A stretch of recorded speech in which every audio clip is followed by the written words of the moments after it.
Hi, this is Marlene, and I want to welcome you to another episode of Stories of the Supernatural. Whether you're watching a video or listening to a podcast, please like and subscribe to us so that you can get notification of when a new show is released. Links to videos or MP3 files can be found on miamighostchronicles.com. Go to marlenepardo.com for information on new book releases. I narrate several podcast series that can be found on major podcast platforms and can also be listened to via Alexa, Sonos, and other home systems.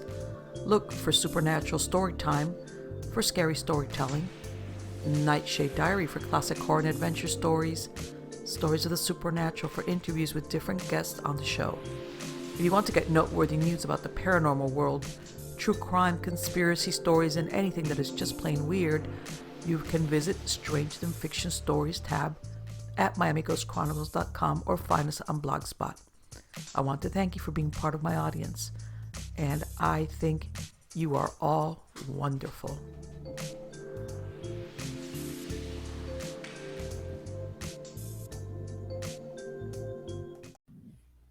Hi everybody, this is Marlene with Miami Ghost Chronicles Stories of the Supernatural. How's everybody doing? Good? I'm doing well. As a follow-up to my last episode where the thing about the chickens, I know people are going to say, so Marlene, when are you going to post the next clip of the chickens? Because my last episode, I said I was going to post some more of the chickens, but I just haven't had time.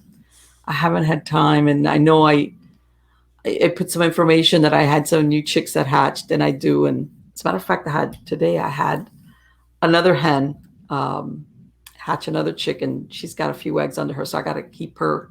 So I've got one hen that hatched 10. I've got 10 chicks. And then this other one just hatched one. But let's see, because what people don't understand is there's no way for you to know if an egg is fertile until they just don't hatch.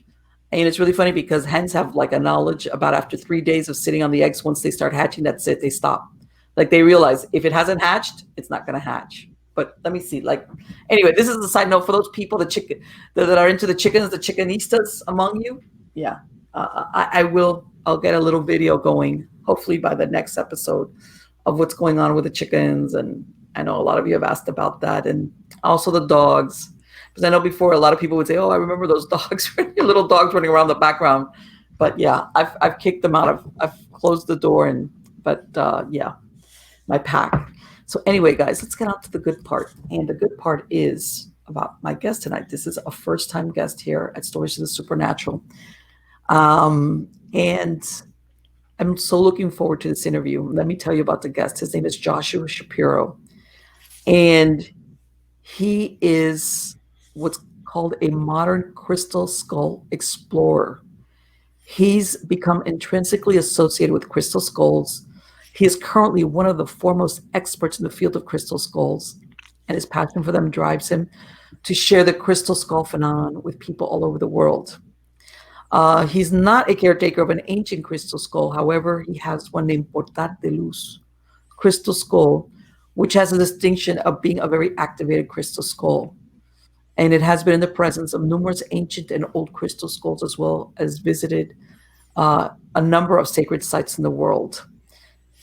Joshua and his partner Katrina Head have 8 other companion crystal skulls which travel with Portal de Luz, which, by the way, translates into English as Portal of Light. And we'll ask him about the names and everything about these companion skulls during the show. At times, Shapiro or Joshua may take a somewhat extreme esoteric viewpoint. However, he's merely presenting the range of crystal skull legends and theories. He has a skull ebook called Crystal Skull Explorers, and he also has another book called Journeys of the Crystal Skull Explorers. He has several websites, which I'm going to go ahead and post the links in the credits of the show, and we'll talk about those at the end of the show, like what I usually do for the people that are listening to the podcast. But in the meantime, help me welcome him to the show. How are you doing, Joshua? I'm great, and I'm very excited to be here with you. No, it's my pleasure. It is my pleasure. And I'm going to ask you what I ask my guests, depending on their field of interest. How did you become involved with crystal skulls? Well, my journey into supernatural, the spiritual, the paranormal, whatever you want to call, started back when I was in my early 20s, after Mhm. I got out of college. And I really had no idea as I was growing up that I would be involved in these things. But the essence of who I am is that when I have an experience, because I think that I learned through my experiences, and I think there was an astrologer who looked at my chart and said, my life is going to be based on experiences. Mhm. Um, when something comes up that I don't fully understand or know, and probably it's because I'm Aries too. My birthday was, about 2 weeks ago or 10 days ago. And Happy I, birthday. Belated, but happy thank you. birthday. Number 66. So I'm still going strong. I don't feel 66. The body might feel 66, but the Yeah. mind and the energy for the study of these things and to do projects and write books and all of that, that's very exciting. So that's the typical Aries energy. So as an Aries, and I've talked to other Aries, it's our nature when any kind of challenge comes up or a mystery comes up or a question, we have to go 100% and dive into it and find out what is that about. So like everyone else, or at least people, let's say around our age, in the 70s, they had the show by Arthur C. Clarke, Mysterious World. And in there, they showed, the Mitchell Hedges skull in the introduction. He had a program where the Mitchell Hedges skull was brought to the museum in London, which has a crystal skull also that's still on display there. So like everyone else, I, heard about it, but I never thought to get involved in that. Okay. So my beginning happens when I meet my first crystal skull directly. And this is one which I believe is a very old or ancient one that not too many people have been able to experience. And also, I'm very sad because whoever has the skull, it was purchased, I don't know, probably around 2008 or 9 from this group of Hispanic gentlemen Mhm. who had acquired it they gave a loan to acquire it from a Mayan priest, Okay. basically in Mexico. Um, it's known as a me, and it's made out of amethyst quartz, which is the purple quartz. Right, right. And so um, I, and again, this is in my late 20s. I'm traveling on faith Okay. in California, and I visit this friend who had a metaphysical bookstore called the Ram Metaphysical Bookstore, and it's very interesting. I always felt, and I still feel, although I'm not sure what's happened to her, if she's still alive or not, uh, like she was my mom in the past. She actually had a son who passed away that had my birth date. Wow. So it was very interesting. So anyway, she was one of the first bookstores that actually carried my first book I ever wrote, which was called Journeys of an Aquarian Age Networker, which is out of print.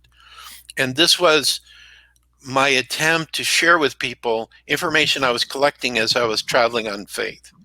So Okay. it's like UFOs were in there, crystals were in there, holistic health was in there, the idea of networking and working together and sharing resources, all kinds of subjects, like a 500-page book, Okay. hodgepodge of different information I collected. So I went to visit her to see if she needed more copies of the book, because this was one of the ways that was supporting me, selling copies of the book. Mhm. And then she pulls out this picture of this amethyst skull, which today we know is called Ami, which means friend. Right. One of the prior owners came up with that name. And, it was like as I'm looking just at the picture, I felt a tremendous vibration. I called it an inner earthquake inside of myself. Okay. And then about a half an hour to an hour later in Kalinga, California, which is about 150 miles south of San Jose, California, where I was, where the bookstore was, there was an earthquake. And of course, the picture that was sitting on the table was vibrating. So there was an inner and an outer earthquake. And Wow. then I can't remember this, but it was like this crystal skull was speaking to me telepathically. I Okay. could hear it in my thinking voice. And I distinctly recall, and again, I can't remember exactly how, but I recall a message through the picture of the skull. And this is before I actually physically met it, which I did shortly after this time. Uh, I heard it saying, now that you know that we're here, meaning there are many of them, and Right. we're coming back to help humanity to create peace, what are you going to do about it? So it was like that question Mm-hmm. was the catalyst that I call that day one of being a Crystal Skull explorer, with the idea of an explorer, you know, trying to find answers. What is this about? Because for most people, if you say, okay, I have a crystal skull, oh great, you have a stone that's made into the shape of a skull, whether it's human or animal or alien, and Right. big deal. So what why is that significant? Why would you spend all this time writing books and lecturing and everything? It's just a stone. There's Okay. nothing to it. Now I'm going to bring in another story, which connects with Portal de Luz, which is the skull you mentioned, which is a 10-pound smoky quartz skull done by a very talented Brazilian carver who's my Mm-hmm. friend, that came to me in 1999, was a gift from an ex-wife. Okay. And so anyway, now I'm a crystal skull explorer. I have Portal de Luz. I'm traveling, I'm lecturing, I'm writing. So eventually I go to Europe, and I think what happened is, before I lived in Holland, I was traveling through Europe, and somehow I met this person in Belgium at a lecture that I gave in Belgium about crystal skulls, which had quite a few people. I would say 50, 60 people were there. And then he said, I'd like to invite you to my house. There's a certain device that we use. It's called a Lecular antenna. So the only way I Okay. can describe this device is it's like a dowsing rod, but it has numbers on the side, and it like, a dowsing rod will move when it Right. finds something. This thing flips when it touches the energy that's being measured for. So Okay. the concept was, we were going to take Portal de Luz, put him on the table, and see Mm-hmm. what frequency of energies is he emanating. Okay. And so the teacher, this was like a group, and the teacher was there, and my friend was one of the students. He was saying, this is a rock, this is a stone. Absolutely nothing's going to happen, and we are wasting our time. We are totally wasting our time to do this. So the reason that I allowed this is because one of the ways to understand what these crystal skulls are about is to use different devices, Right. like maybe, Carillion um, sensitive Right. devices, or meridian sensitive Right. Well, devices. like the aura and stuff like that measures the aura. Yeah. So, and this is another device. It's not electronic, but it measures frequency of energy. And by looking at these energies that are being broadcast by the skulls, it may give us some understanding about, why are they doing what they're doing? Why aren't they just a stone sitting there doing absolutely nothing? Why are they Right. having a profound impact upon people, on their emotions, on their health, on their gifts, their Okay. spiritual gifts, their creative gifts, giving them an energy that changes their life forever? So Okay. so anyway, so they're taking it towards the skull, Okay. and they come back to the teacher and said, this so-called stone that you're calling is sending out the vibrational frequencies of the 5 human senses. What? Wow. Do that again. They did it 3 times, and 3 times he did it. Now, what the listeners need to understand, and I've talked to other people, we call ourselves guardians, because we don't really own the skulls. I think they Okay. pick us, we don't pick them. But the common phenomenon, and this is my interpretation of it, and each guardian will have their own interpretation, is that somehow when a stone, it doesn't have to just be quartz. Quartz were the first crystal skulls that came out. Okay, but Okay. now they have it in many different gemstones, and we actually have a few that are not Okay. quartz. Somehow they are a receptacle to allow a living consciousness, which is not physical, Mm-hmm. to work through the skull and animate it. And then the guardians, and like Portal de Luz, I know Mm-hmm. he has a masculine energy. He likes to have fun. He jokes. He's very talkative. Sometimes I have to tell him to shut up. It's like it takes on a quality of a person. Let me ask you something, Joshua. Yeah. Since this was your first skull, was it given to you, or was there something that you felt drawn to that one in particular? How did you come together with that particular skull?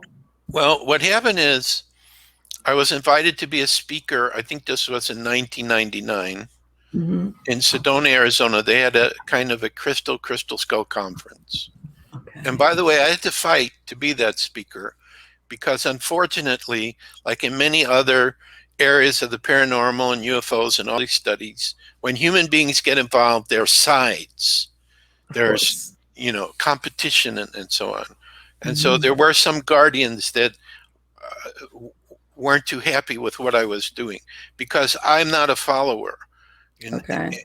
I'm I'm not I'm not to say I'm a leader, but I have to do what I have to do. So let me ask you. So, in other words, were you involved? In other words, you were already involved in the crystal skull phenomena, but you didn't have one. You didn't have. Right. I didn't have my own, Okay. and I'd seen many at this point in 1999. Okay. And then my ex-wife, who was Brazilian, Mm-hmm. um, during the conference, we had a booth. That's what we were given as a speaker. I don't even think they paid me as a speaker. I just made whatever. Some of the speakers had their expenses paid and the whole thing, but it Right. didn't matter. I just knew I had to be there. So we had a booth, and what happened was the people that were next to us, they had a booth filled with different crystal skulls. These were Okay. carved by modern carvers. Okay. And one of the speakers got up and did a world peace meditation. So I went to the table. I knew the people. I said, would it be okay if I just borrowed one of the skulls to hold during this world peace meditation? Now, I think the one that I have now, Portal de Luz, is the one I picked. But again, I can't remember exactly. Okay. So if I say the story this way, I may not be telling the truth, or it could be because these skulls were made by the same carver. They all look very similar. Okay. Okay. But they look quite human like. And that's what was important to me rather than a stylized skull or, something that you can't relate to. I like the ones that look human like. So I took one Mm-hmm. of those, held it, did a meditation, put it back. Then, 10, 15 minutes later, the ex wife comes up and she's holding a crystal skull and she presents it to me and it's Portal de Luz. And she says, "This is for you." I go, "What are you talking about?" She did these spiritual tours to Peru, and Mm-hmm. she did very well. She said, "I did very well on my tour, so I'm gifting this to you." So Okay. this is how Portal de Luz comes. Now, Okay.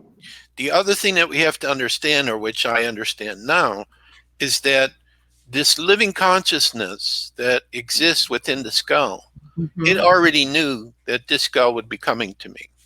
Okay. Or it wanted to work with me, or however you wanted to say it. So Okay. Okay. although the ex-wife was the catalyst to bring it, Mm-hmm. the skull could have been talking with her and said, "I need to go to Joshua. You Right. need to purchase me and gift me to Joshua," or This is whatever. the vehicle, in other words. Right. Now, I think it was at this very same conference too. There was a lady there, Carol Wilson Davies, who had worked with the most famous crystal skull, the Mitchell Hedges crystal skull. Mm-hmm. And she was a medium and she had gone into an altered state. And supposedly, some consciousness inside of the skull was speaking through her. And so I had a session with her, and she was working with Portal de Luz, and her hands were going all over. And she had talked about that um, when this stone was even in the ground before it had been shaped into the skull, it knew that it was going to eventually find me. So this was like a soul agreement or something. That is so interesting. And then the Brazilian carver got it. Leandro's his name, and he made Mm-hmm. it into shape of skull, and then it got sent to these people who were from Colorado that had the table, and that's how it Uh-huh. found me. And so she was kind of confirming that, you know, this skull already knew that eventually it would meet with me. And that was going to be my question. At what point do these skulls acquire, like you said, the what, I don't know, the person, the spirit, the whatever it is? Is it during the creation of that skull? But from what you're saying, it comes I, in even before that. well, if this consciousness is spiritual in nature or dimensional, Mm-hmm. okay, then it is really, and also too, when I saw the Mitchell Hedges skull at a conference in San Francisco, it showed me the same thing. And what Okay. happened to me is the guardian Anna Mitchell Hedges, when she was alive, was sitting at a table, and all of us could come up for 2 minutes, 3 minutes, see the skull. So I Okay. came up and I started telepathically talking to it, because I saw from my co-authors, especially Bone and Nasarino, who had worked with that skull for like a month. Anna Mitchell Hedges used to live in near Toronto, Canada, so they stayed there for like several weeks or a month, and they were taking these pictures, and there were images that were appearing inside of the Mitchell Hedges skull. So this is important because I'm asking the skull telepathically as I'm looking at how do these holographic images that are showing up and are being able to be filmed, probably on video and pictures, how are they coming inside of you? Where is that happening? And Right. so Right. the skull says, okay, watch, I'll show you. So what happened is an etheric double of itself rose. Now I'm seeing this in my mind's eye. I don't think anyone else saw this, Okay. Okay. because this skull could have, I don't know how many different communications with people all around it that would be totally different, unique experiences. So what I saw is it rose above itself, an etheric image of it, and it said, now look at the crystal. And so I did, and I felt no energy there whatsoever. In other words, it was like a blank slate.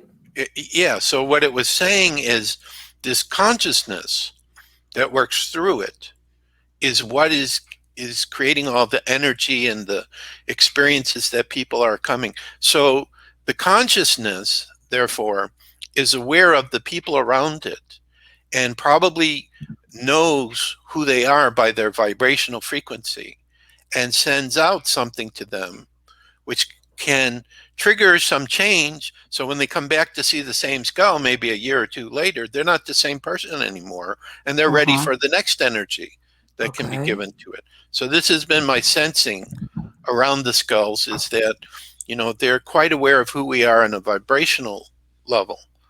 Right. And so as far as when a person gets a skull, I think that it is a partnership.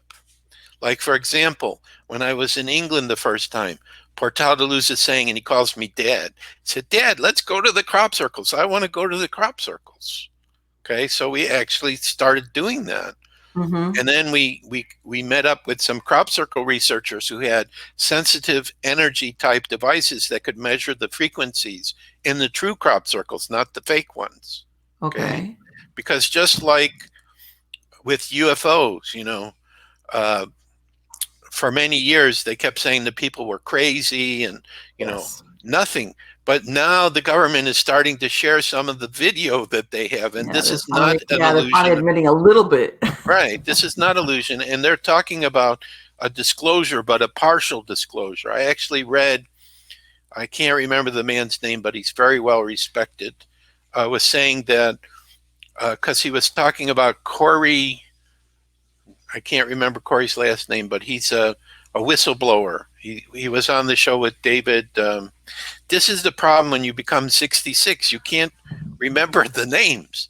No, I know who you're talking about, but yes, go The ahead. two of them had this show on Gaia, okay, which Okay. very good, right?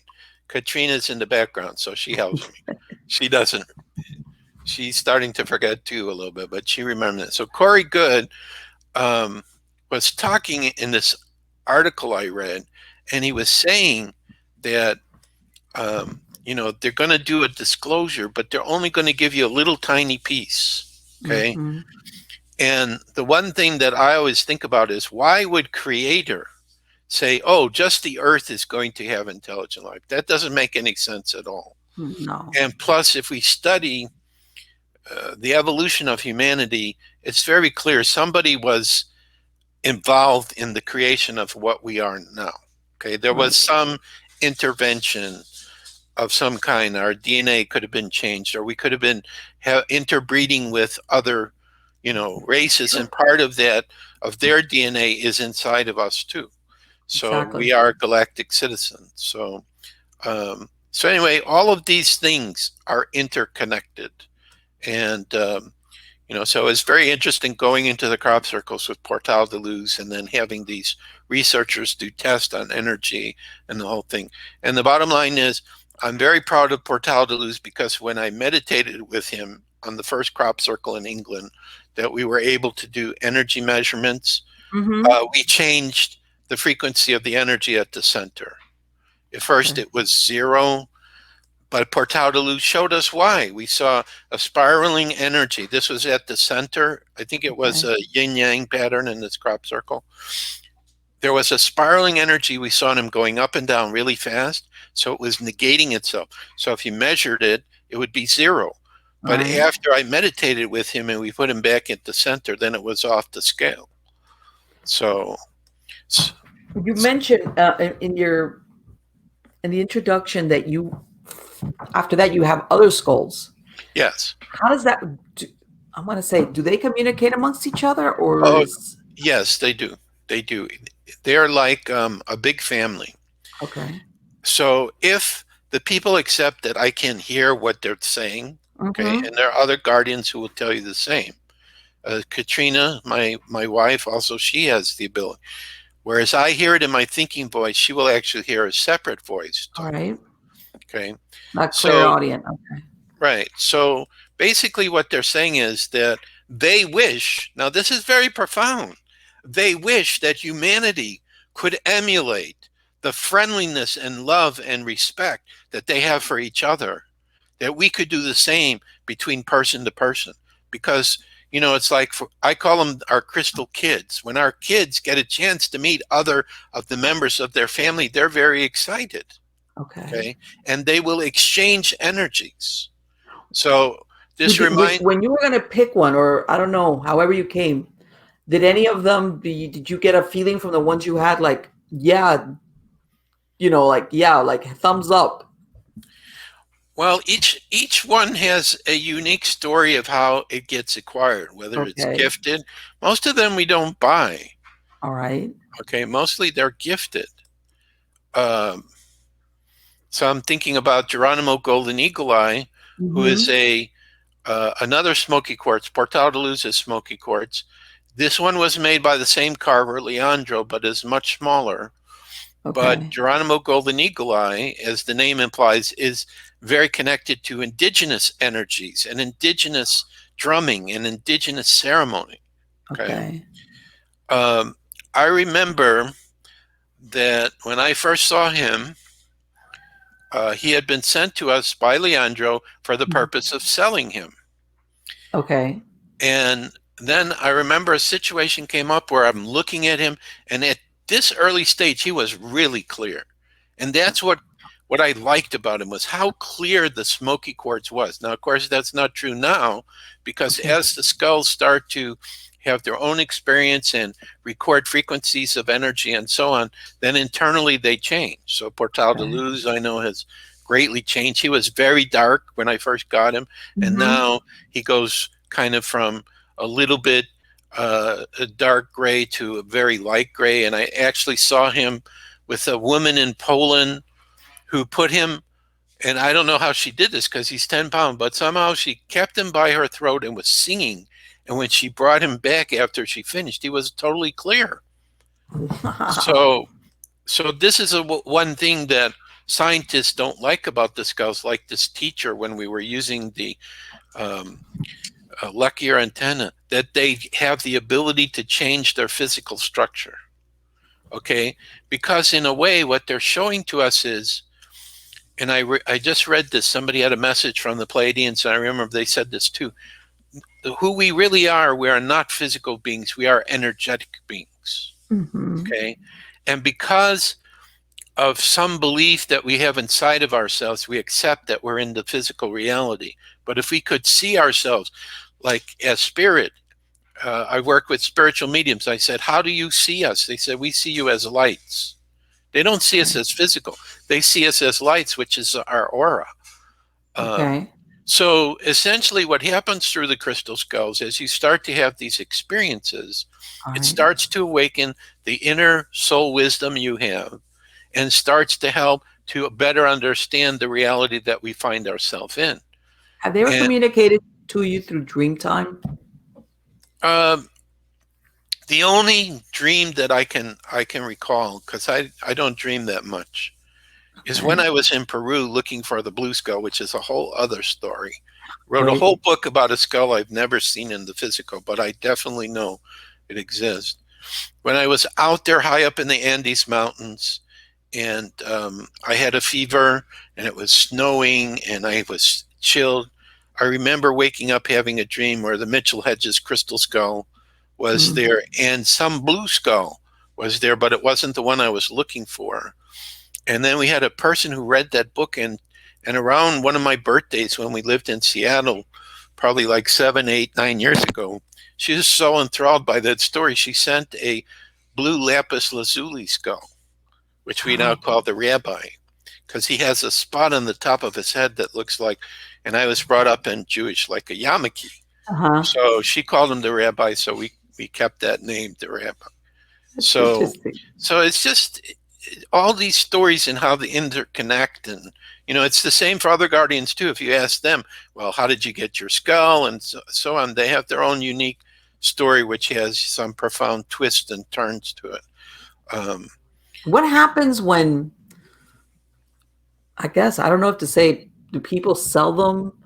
What happens if somebody passes away? What goes on? What happens with these skulls as far as the connection that they have with a certain person? yeah, I can't tell you that story. It's not allowed yet. Okay, so Okay. All right. no, something new has come up that's pretty fantastic, but I'm not allowed to talk about it yet. Okay. I understand. uh, so what happens is, like, let's take the case of some people in Mexico. Okay, Right. in Mexico, they have found a lot of crystal skulls in the ground or near ancient ruins. Okay. And they said there's so many, you kick the ground and one comes out, rolling out, literally. Uh, So I know what's happened there is there have been families that have had them, and okay. then they would pass them on to their relatives. Okay. So they have been passed that way. But then also too, there have been times where, like, for example, there's one called ET that my friend Jochen Vediten has, who is a Dutch lady. That's a very amazing skull. A Mayan family had it in Guatemala, and they sold it. They were very poor, and then they were very upset afterwards, like they weren't supposed to do that. But Okay. this is the thing we have to understand, because we sell crystal skulls, but we're basically selling new ones being made by modern carvers, Okay. which we will charge with our skulls if the person wants. And I'm Mm-hmm. not totally sure that we don't have some ancient ones. There's two we have that are kind of Tibetan style skulls that are quite old. But um, but it's like when I talk to them, they say, this labeling that you give, it doesn't really matter. We're all unique. Doesn't matter if we're new or ancient or old or whatever category human beings give us. We're just crystal skulls, and we each have our own frequency and our own service and energies that we share with humanity. So, like, for example, we know Portal de Luz is a modern made skull, but he faked out a Mayan elder. When I was in Holland, Okay. Portal de Luz said, you need to bring me, leave me on the table, and when the elder comes up, you are not allowed to say anything. Just let the elder decide for himself. So the elder's looking at the skull and then asks, whose skull is this now? Of course, he's speaking in Spanish, and my Spanish is not as good as your Spanish, which I can tell is good by how you pronounce Bartle's name. And so I had an interpreter, and he's saying to me, "This skull is one of ours," meaning the very old one, a Mayan skull. Okay. And I knew it wasn't. And I said, "Grandfather, I'm very sorry. You're mistaken. This was made by a modern carver in Brazil." But he was faked out by the energies that Portal de Luz had collected by being in the presence of some of the Okay. old skulls he's met, by being Okay. in sacred sites, by being in crop circles, by being in meditations for world peace, by being in my sessions with people. So all these energies are building up. And plus, I haven't a clue who is the consciousness that is Portal de Luz. Right. Can you tell us sometimes the country or the country it was carved by the way it's carved, or Yeah, the two main places where crystal skulls are carved, modern hmm carved, is China and Brazil.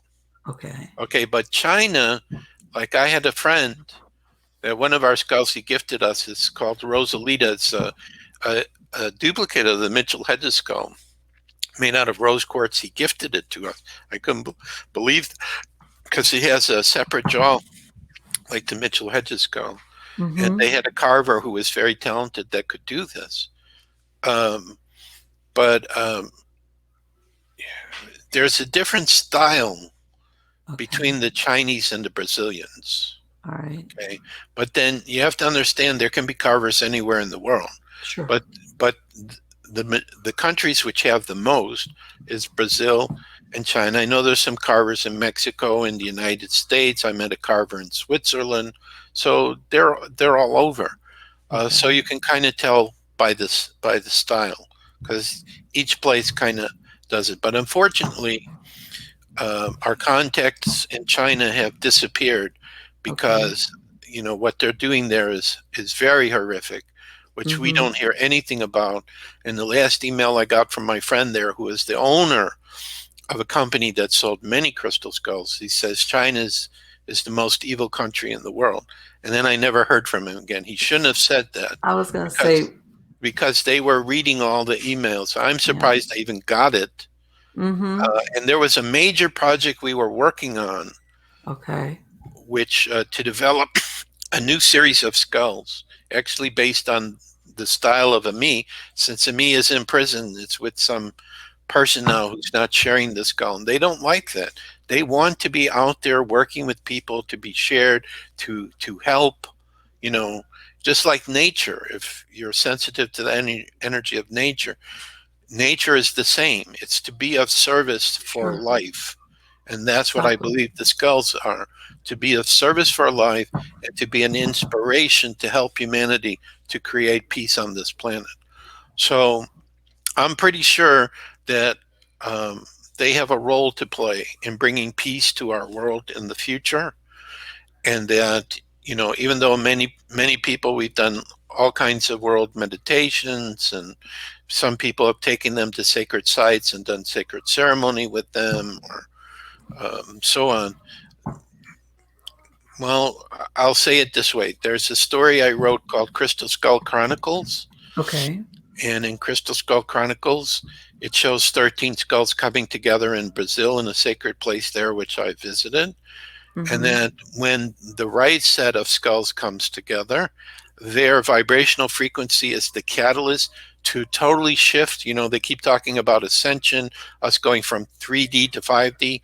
That's Right. the catalyst. Or in that moment when they rejoin, they used to be together and then they were sent out throughout the world, then they come back.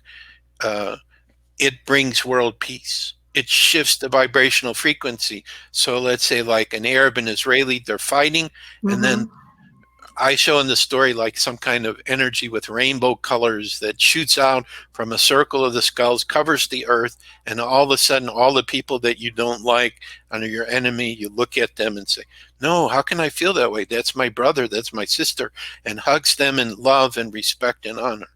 So whether Is this like? Would you say this coincides with what that old song, the that we're transitioning into the Aquarian age, well, or that in other words that something like what you described? That old song that came out. What was it, in the yeah, '70s the or age of '80s? Aquarius, Age yeah. of Aquarius, which was a little bit premature, but of course he transitioned into these ages. lengthy. Well, It's not like a next year kind of thing. right. Well, Aquarius is brotherhood Exactly. That's what I and was peace, thinking. and we are moving into the influence Hmm. astrologically of the constellation of Aquarius. Right. Okay, so Right. yes, I believe that. I mean, Spirit once said this to me. It said, anything that you can imagine, you can only imagine it because it already exists somewhere. Okay. Okay. So if I'm imagining this story with the skulls coming together, and there are legends by the indigenous people about a sacred set of 13 skulls. Okay. Because Okay. 1 in 12 comes up repeatedly in humanity. In Judaism, you have the Levites, which are the priests in the 12 tribes of Israel. Okay. Hmm. Christianity, you have Christ and the 12 apostles. And I Yes. believe in our solar system, there are 12 planets. Okay. Okay. Uh, I'm not sure if Pluto is still considered a planet or not, Right. but George Hunt Williamson, who was an early UFO contactee that wrote some very powerful books, even today, if you read it, you will be forever changed by what he wrote about. Said Hmm. there is some planet before Mercury that looks like a sunspot, and there are two beyond Pluto. And we keep talking Wow. about Nibiru having an Right. elliptical orbit, and they also think the Oort cloud, there could be one or two more planets beyond that. So So we're talking about a planet between Mercury and the sun, is what you're saying? That looks like a that's what George sunspot? Hunt Williamson talked about. Okay. So anyway, he figured out there were 12 planets. I don't know if that one exists or not. I definitely know that there is life on the other planets in our solar system, but not the Hmm. way we understand it. Definitely on Venus, but they're in a higher vibration. So Right. unless they lowered their vibration, just like the people that live in the inner earth, unless they lowered their vibration, it's like, we can't see them. Sasquatch is the same. Why? They see prints of Sasquatch and then it disappears. It goes into a higher vibration. Exactly. Um, so, So what so are you saying? That they have the power of interdimensional travel because of they well, alter their vibration? they first of all, they exist in a different vibration of the earth, which Hmm. maybe we're moving toward. And when they come here, they have the ability through the power of their mind to switch their vibrational frequency. So if you're a sensitive person, and this has happened to me a few times, Mount Shasta, so when I can think about, we're like at the top of the mountain, Okay. or as far as you can go. They have like a road that'll take you up to a certain point. I'm looking at the trees and I felt, yeah, there's Sasquatch out there, but I couldn't see it, but I felt it. I heard it. Hmm. Okay. So they're sensitive enough. They know the people who will be open and receptive and the people who are afraid, you know, Sure. of And, them. and So it's all these things are interconnected. I'm sorry, I'm jumping from no, story to no, no, no, story. no. That's fine. It's fascinating. Joshua, let me ask you the origins of the beings that inhabit these skulls. Are they? I'm going to ask. Are they origins here as part of the Earth of our Earth, or do they have any type of ET origin? I guess is what I'm asking. Oh yeah, they say yes and yes. Oh, it's So it could be a spirit that exists on the earth, because there are a mm-hmm. lot of spirit. There used to be a time where we could see the nature spirits, and only Right. special people do. So it can be from there. It's kind of like the crystal. Let's look at a crystal, a quartz skull, okay? Because that's the one I resonate the most with. The quartz says, "I'm open," Okay. okay, to whatever needs to happen. I'm willing to go out into the world and be of service to the people I'll meet. And then it gets put into a shape. So it gets put into the shape of a skull. But that's working with the consciousness of the stone, right? Okay. And then it says, okay, I'm open to allow other consciousness to come in. Well, depending upon who may be the guardian, like I would guess Portal de Luz would have a more cosmic or ET Mm-hmm. consciousness, because Okay. that's who I am. All You know, right. I'm not as good with the nature part of Earth. I respect it. I know it Mm-hmm. is important, but I feel like I'm more a cosmic wanderer than an Okay. Earth guardian.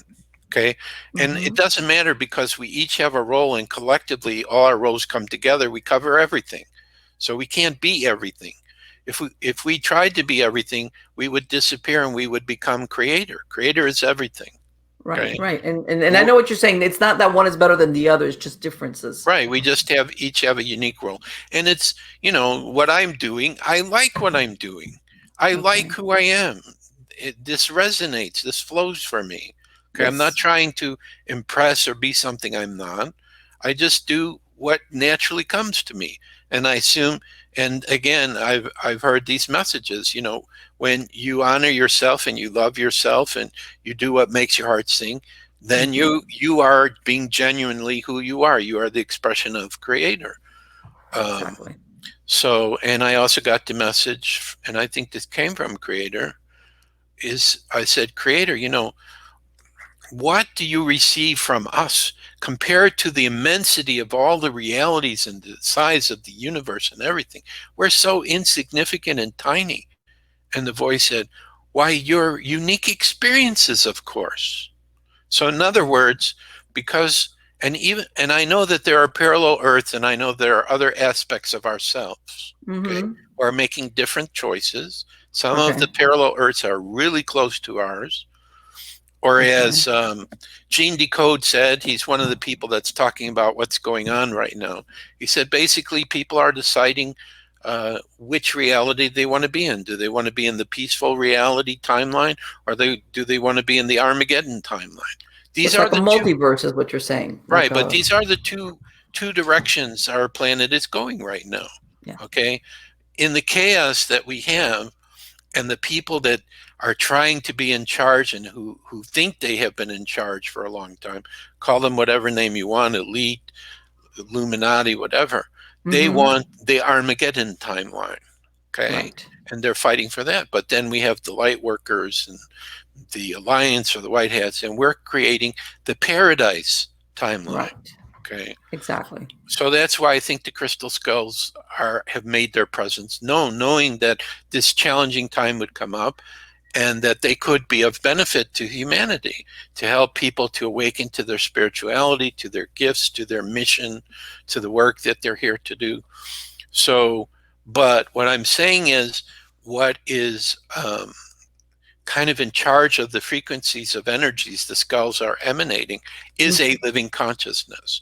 And each living consciousness, which might be a single one or through the Mitchell Hedges, not in the Mitchell Hedges skull, but when I was meditating with it in the corner in the room I was in, I picked up a group of dimensional beings that I have never ever encountered before, which I cannot even describe in words, Okay. okay, who have never had a physical existence.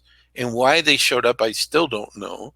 Although I know that after I had that experience, in general, I mean, I can't Mhm. stop being an Aries, so certain times I'm going to be loud no matter what. I can't help that. But in general, I'm mostly calm and in the neutral. I learn from that experience that the only person I can change is myself. I can give Sure. advice, but I can't be attached. And this is the key, I think, for everything. We cannot be attached to the outcome, or that, Mhm. if we share something with someone, they're right away, they're going to accept it and be grateful. They may not be in accord with what we say. It may be totally against who they feel they are. So we just have to share something if we're given permission and release it. Just like Right, right. you're interviewing me, you're giving me permission and asking me questions. And as your audience is listening to this crazy Jewish guy, for some of them, they're going to go, Joshua's out of his mind. I don't know where he's coming from with these things. How can he possibly live on the earth, you Right. know, an earth life while he's going through all these things? And other people go, oh, I got it. Yeah. Because I see Yeah. that when I do my presentation. There are always a few people that are like this. As I'm talking, we're so in sync. Uh-huh. Okay. But the message I got from Creator is your experiences is we're all unique too. So Yes. of course, my experiences are not going to resonate for everyone in my understanding, because I'm trying to look at the simplicity of everything. And the only thing that makes sense of all of it is that we are each a part of Creator. Okay, Creator is the whole, and we are a part, but we have within ourselves these divine abilities and capabilities, which is our inheritance by being a child of God. And then Creator loves us and loves our experiences, because there, even if there are other us's, there is only one Joshua Shapiro Yes. and one you that are having the unique experience we're having. And unless Creator does what they showed in the Matrix and restarts all of creation over again, All right. it's not going to happen again. So this is the only opportunity Creator has to have these unique experiences, which means there is no right or wrong. There's just what challenges you or what brings you joy. Or if something doesn't work, don't get down and beat yourself up. Just say, that didn't work. I can try again. I can try something different. Okay. Well, you know what happens, and people don't realize that what makes life interesting are differences. Yes, exactly. You know, if we were all the same or on the same page, it'd be kind of boring. Because Yeah, after a while, it'd be like, you know, the spice of life is differences, whatever they might be. And, you know, and learning to, like you said, like you just described, when you look at your audience, some people are like, nah. And then others are like, yeah, yeah, yeah, I get it. Yeah. right, You know, and I'm right. sure you realize, hey, it doesn't matter if about the ones that are not on board or don't get it. They just don't. Right. Or they just, or what happens is sometimes you will say something to someone and they won't get it in that moment, but then 5 months later, oh, Sure. now I get what Joshua was saying. What he was trying to, it all makes sense now. It's like Data in Star Trek didn't get humor and they gave him the Right. emotion Yeah. chip. The Oh, joke thing. finally I get the joke. Yes, You the know, it was joke. told 5 years ago. He finally understands the joke. Joshua, So, do animals react around the skulls? oh yes, oh yes. And small children too. Really? Yes, they're very sensitive to energy. Again, a story with ET, which is a kind of an ET looking skull that Yoke Van Dieten had, is she told us, we went with her to Australia and we were participating in some lectures and a conference. After we left, she stayed with this family who had, I think it was two dogs that were, you know, emotionally they were distraught or they had been mistreated, or, you know, and they were in bad shape. But then they got healed by being around the skull. Okay. Really? Or what I've done is, like, you know, when we have a crystal skull, if they're young children, I Uh-huh. will not say anything and just see how they react. And I remember in Brazil, there was a mother I met with her young child, and the child just kept touching the skull. You know, I had a Okay. small one that she could hold, her child could hold, and she just kept touching it. So, yeah. So anybody who's sensitive. Now, one thing Spirit's saying to me is, because the crystal skulls basically are neutral, Mm-hmm. and their recording frequency of energy around them, there are some skulls that have picked up man's inhumanity to man.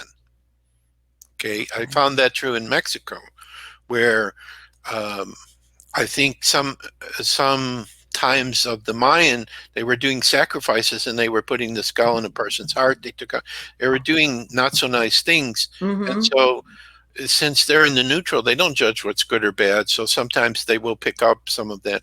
So so generally what I've seen happen is the people who are not comfortable with the skull, they'll look for one experience or one event where something that wasn't so positive happened so they can throw it all out and Right. totally ignore all the people who are having very profound and positive experiences and expansion experiences by working with them, or healing experience by working with them. So Okay. You know, my and I'm going to ask you a quick question for anybody that's considering, that's been intrigued, that has maybe wanted to get a crystal skull. Based on what you just said, does it really matter who? I'm not talking about the person that carved it. You know, they created it. But if that skull belonged to somebody else, I mean, is there any caveats with something like that, as far as if you get a skull that comes from somebody else who had it? um Well, most of the time we try to help people with a brand new one that's not had a guardian before, which Right. would be a new one. But if you're dealing with, and it's your destiny to come across one of the older ones, And obviously it will have been with other people, so it may be your mission, if the energy is not balanced, to help to cleanse it. There are certain Okay. things you can do to cleanse it. Um, Okay. you, there are people with the new skulls too that are selling them to other people. Um, Mm-hmm. if you're really feeling drawn to have one, um, you just have to be open for the experience. You can't like plan it. Okay. Okay. Like there was a lot of times where I thought, okay, I'm going to do it this way and this is going to happen. And it never works out that way. So I just learned from the skulls, like, just be more spontaneous, you know, Mm-hmm. like when Portal de Luz first came after that conference, I remember I would take him into the bed and meditate with him, which was not easy. 10 pounds holding him over my stomach or whatever, uh, Okay. which I don't do anymore because I'm already integrated with his energy, but that's what Okay. we were doing. So each person has, it's like a new journey, a new adventure. Okay. Okay. All I can say to people is, it's just like I would say to people, we're never going to go back to the way the world was before All right. after what's happening. Once the crystal skull enters your life, you'll never Mm-hmm. be the same again. So before you decide to accept this, and I remember I said this in a conference to like 600 people in Hungary, I said, Mm-hmm. before you decide you want to work with them, think about it carefully, because your life won't be the same. And then I don't want you to come back to me and say, why didn't you warn me? Because the Right. changes, which sometimes it brings out a healing, sometimes it brings great adventures. Okay.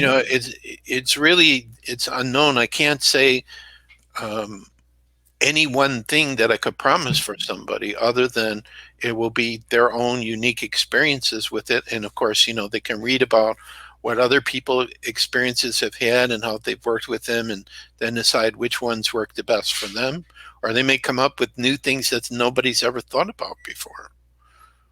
You So, mentioned healing. Are there yes, people that acquire a skull because precisely for the reasons of healing? yes, absolutely. How does that Um, work? let's see, how can I answer that question? I I think what it is, again, it's on based on vibration.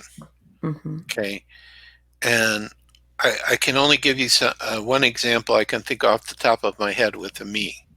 Okay. So after Amif was came into possession of these Hispanic business people, Mm-hmm. one of them, Al Ramirez, who unfortunately passed away, but he was the only one who truly understood what the crystal skull represented that they had, and really honored it properly. I think he was a Mayan priest that had this skull before. I saw him when he was meditating with it. I saw him change.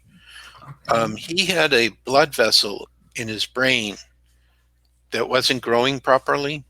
Okay. And the doctor said, if you were a younger person, there's a surgery we could do that would be successful. However, being older, if Mm-hmm. you decide to do the surgery, you might become like a vegetable.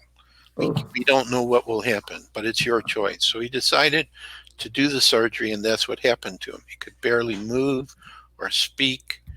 Oh. Um, but then he felt that if he worked with the amethyst skull, he could get healed. So I don't know how he communicated to his family, but Mm-hmm. he tried to say, put him on the ground and put the skull on the ground with the back of the skull's head to the back of his head. And then Okay. while he was there, all he would keep thinking about is, I'm going to be healed. I'm going to be healed. I'm going to be healed. And after doing that for a certain period of time, all his abilities came back, and the doctors couldn't Wow. believe it. That's So, incredible. um, so I think that sometimes there are people who a crystal skull will come to, or they Mm-hmm. will have a meeting with with a person who's a guardian, and they will get some form of a healing as a result of that. This happened around the Mitchell Hedges skull too. According to Okay. Anna Mitchell Hedges, when she was alive, people would come visit who had some kind of illness or injury, and all of a sudden they would get a healing. Wow. So, but the problem is you can't make, it's like with doctors, they have a certain procedure and things and way they do things. With crystal skull, you can't tell a person, okay, if you go see that, it's going to heal you. You Right. don't know, because the person themselves and and who they are and how they think about things has a lot to do with the illness or injury that they've sustained. Mm-hmm. Okay. Sure. And we've been taught that, there are no, not to expect miracles. But I think in the future, that's all that's going to be is miracles.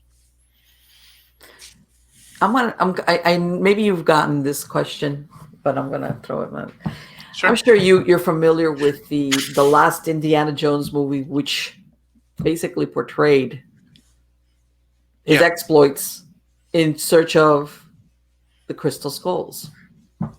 And I mean, I haven't seen the movie in a long time, but basically, it kind of described almost like that it needed all of these skulls to be together at the same time, and then that's, as a matter of fact, that's why I had asked you if there was an extraterrestrial connection, because basically that's what it turned out to be, that this was connected from something that had come from another place.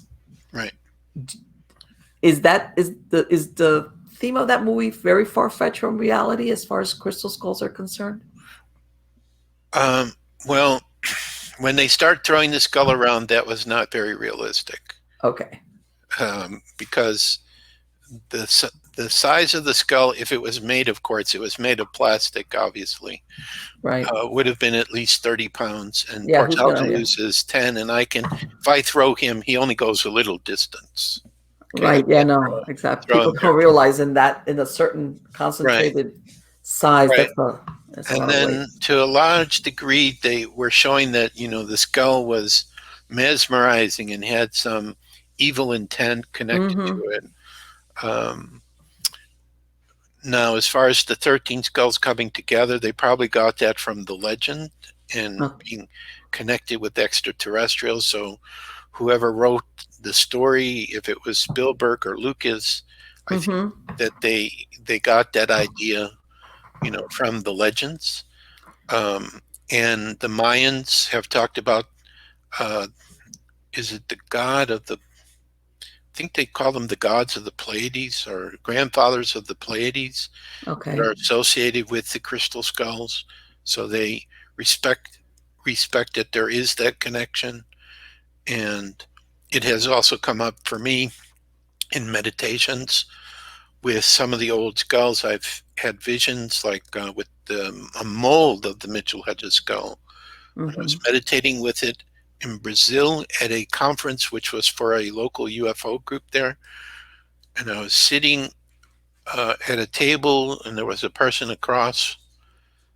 I saw on board spacecraft that they had crystal skulls, and that possibly these crystal skulls on board the spacecraft were communicating, because they Okay. can be a communication device with the ones that were here on the Earth.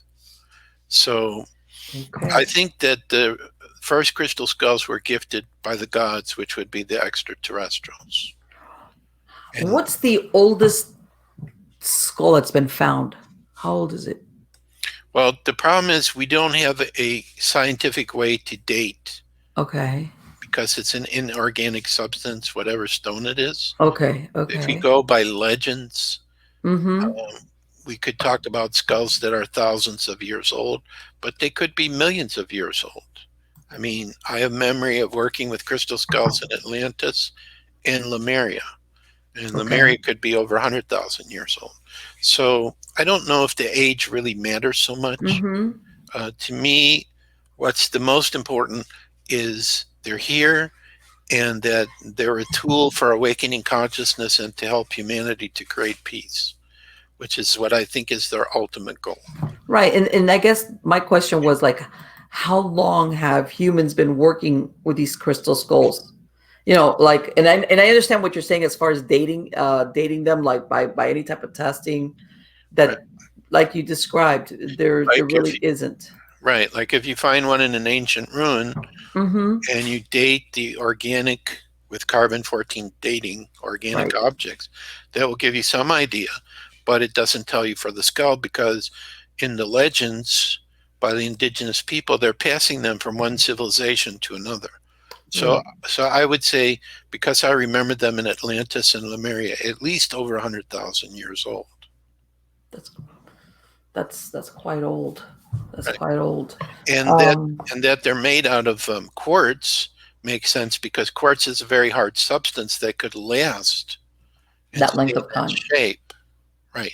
Have any been unearthed at any ancient ruins that you know of? Well, Mitchell Hedges came out of Lubaton, which is Mm-hmm. a Mayan city, and I think um, Max, which is another one. I think they talked about it coming out of a ancient ruin in Mexico, or the shamans who had it found it in an ancient ruin. Okay. Uh, Okay. so it makes sense that these people, especially Mesoamerican people, would be working with various crystal skulls. Sure. So they would be found in their ruins throughout Mexico and Central America. Right. And that's where I was going with that. That's what I was thinking. When they, sometimes some of these ruins that, and I know some of them, they're being unearthed as we speak, as far Yes, as, there's because they've no been way. reclaimed by the jungle, or they've, because of the satellite imagery, now they're able to pinpoint better the Right, location. right. There's Um, no way to keep track of how many. So many have come out within the past 30, 40 years.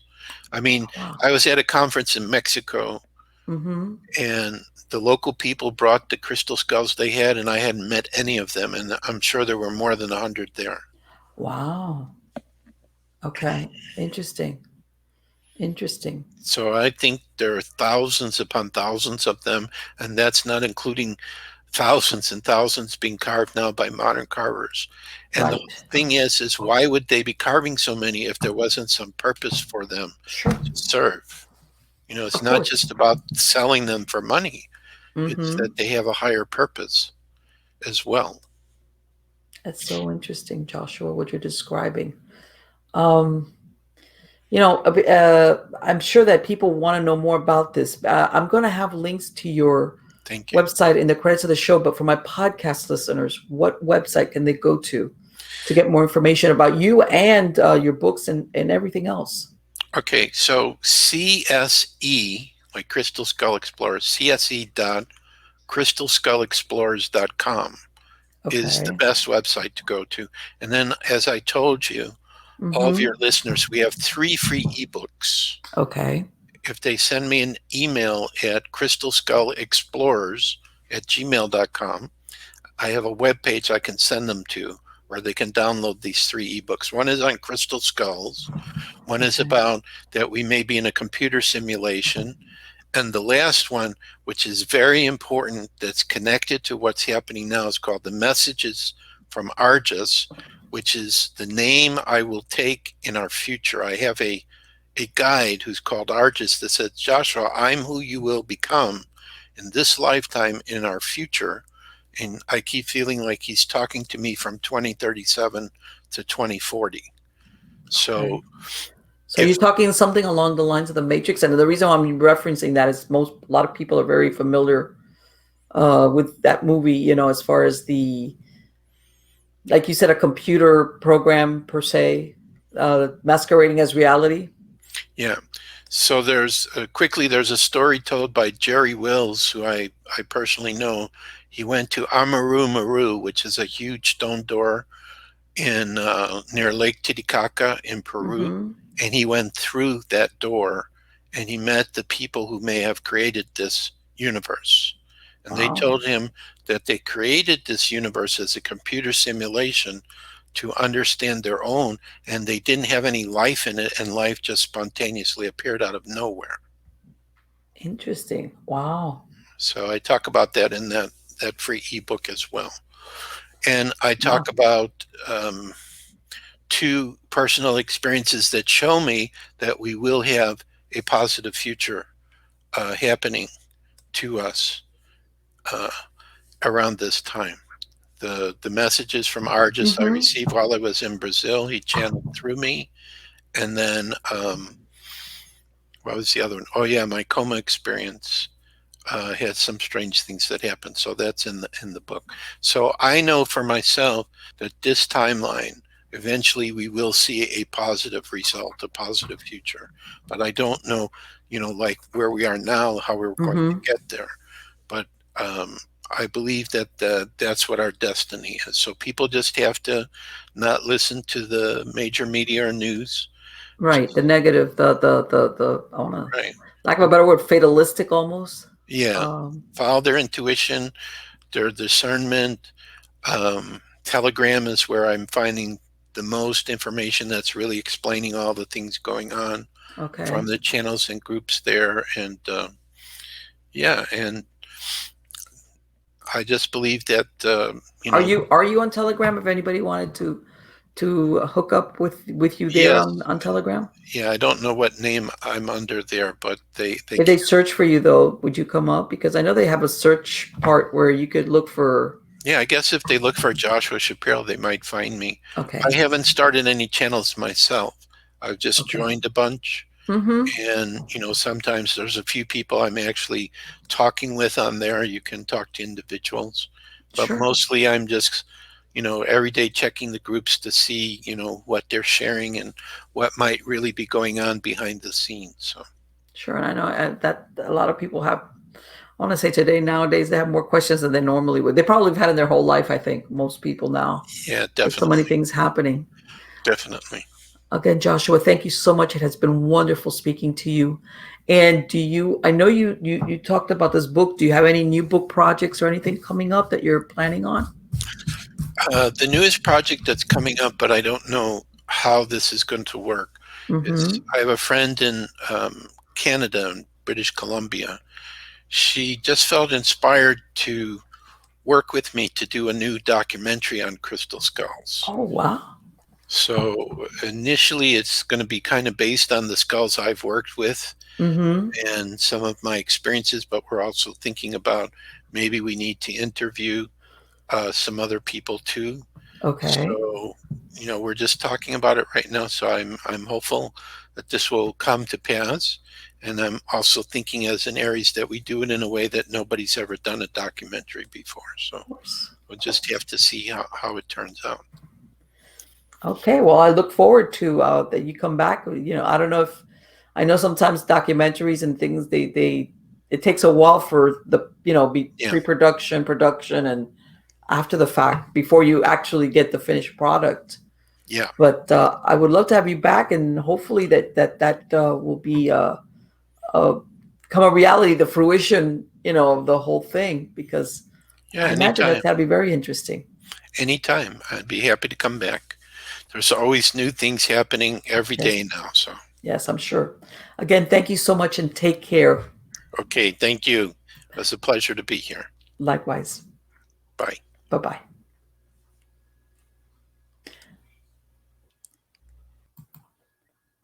So, I this is such an interesting. This is the first guest I've ever had that has spoken about this. And and the reason why I threw that reference to the Indiana Jones movie is I'm sure there's people out there that this is the first time in other words, as far as reference, even though I don't think it has much to do with the reality of it, so that they can kind of understand where that comes from. Uh, and as you could tell, there's definitely uh, in even for people that work with minerals or gems, as far as the properties, without them being carved, uh, they kind of understand where some of this comes from. As far as different types of minerals and gems have different powers, or I don't want to say powers, but they're some are used for healing. Some psychics use some because they feel that it gives them better perception. A lot of people use it to clear away negativity. um, some people will tell there's even ways of cleansing your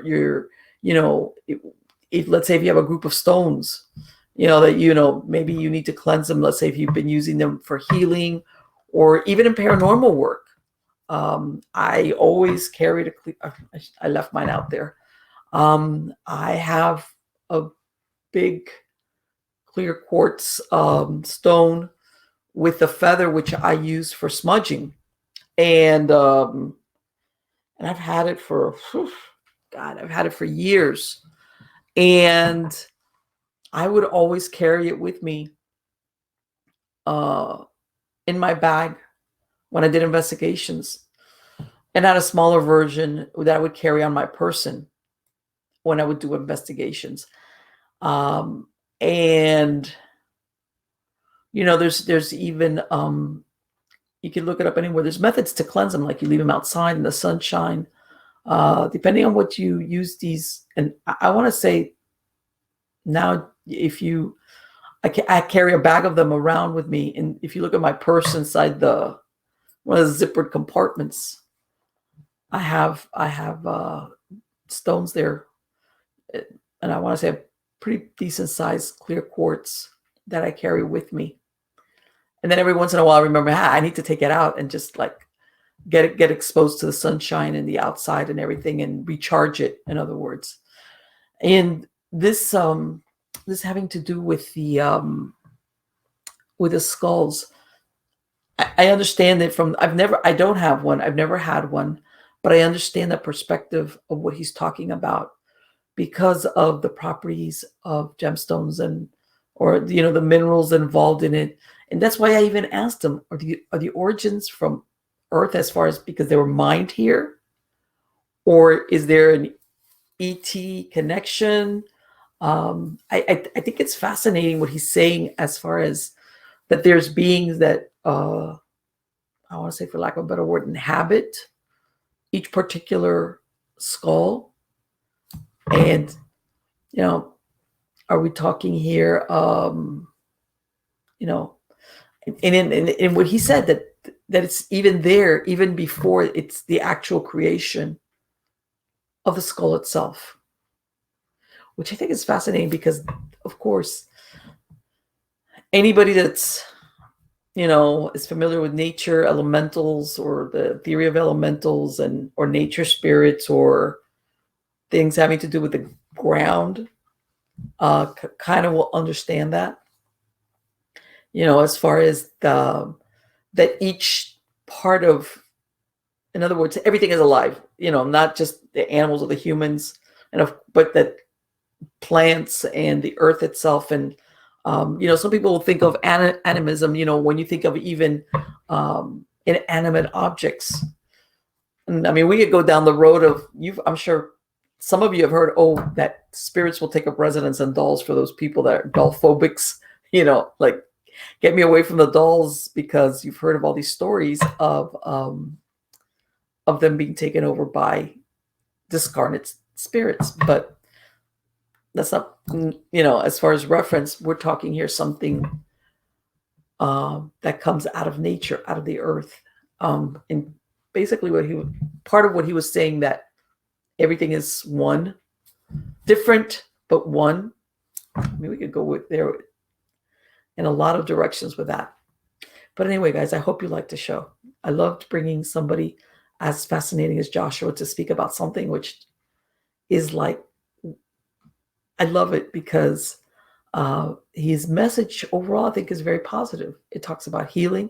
And we spoke briefly before we started recording how, he exactly what he said towards the end, that the messages that he's getting from the skulls that he works with is that overall, everything, despite sometimes what people think or what it appears, as far as, what we see on the television, etc., is that we are going to end up in a positive, what's the word I'm looking for? That everything will work out. And I know people will say, well, aren't you kind of being Pollyannish about this, Marlene? Yeah. But I'll tell you what, and I believe in being realistic, but I do believe that our mindset also creates the reality that manifests. And I think that hope, that saying, hope springs eternal. I think hope is very important. And that's why I really like his message that eventually everything will be all right for all of us. And I've said it before in other shows, I'm a humanist. I believe in the goodness of human beings, despite that we have a lot of examples to the contrary of that. But I do believe ultimately that we will triumph and that everything will turn out right. And by this, when I mean all right, I don't mean perfect, because even though sometimes it doesn't feel like it, perfect can be boring. And it's maybe just one of these lessons that we're just, the people that are alive now, living during these years and afterwards, are just meant to learn. Like we're at the right place at the right time, even though we might think we're not, but we are. And maybe, in hindsight, and I'm sure this has happened to people who've been alive for a little bit. Sometimes you look back at your life and after years have passed by, you look at sometimes difficult moments in your life, not all of them, and you understand why certain things worked out, or that maybe that difficulty led to better things. And you realize, if I had not gone through that situation, I would not have come to either better myself or gone on to something better. In other words, I had to traverse that experience or that phase of my life to find myself at a better situation for a lot of different reasons, whether it's self-development or just, it could be a million things.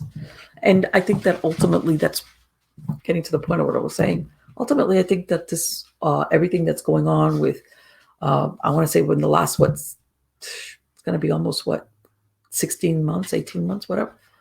I think that all the ups and downs that we've gone through, as far as especially with everything, our health, the fear of what's going on, and how's it going to work out eventually for all of us as human beings, not just on an individual basis, that in the end it's going to be okay, and that we'll look back at this at some point. I don't know how far in the future that we can look back and say, oh, okay, it was difficult, but I get it now.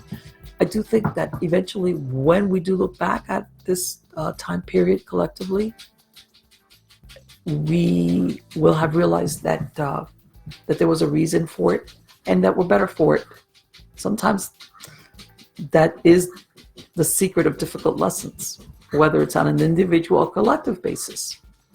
But anyway, guys, I've got a great slew of guests coming on, and I want to thank you for coming back every week and joining me when I interview all these interesting people. Like I said, returning guests or new guests. And again, please go to MiamiGhostChronicles.com. You can reach out to me there if you want to send me an email to Marlene at MiamiGhostChronicles.com.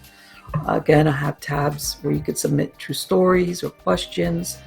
You can find links to the videos or to podcasts of the shows from different podcast platforms. Whatever, if you have a certain app that you favor, if you go to that MiamiGhostChronicles.com, I will have a link to the show for that specific app, whatever it might be. So again, thank you, take care, and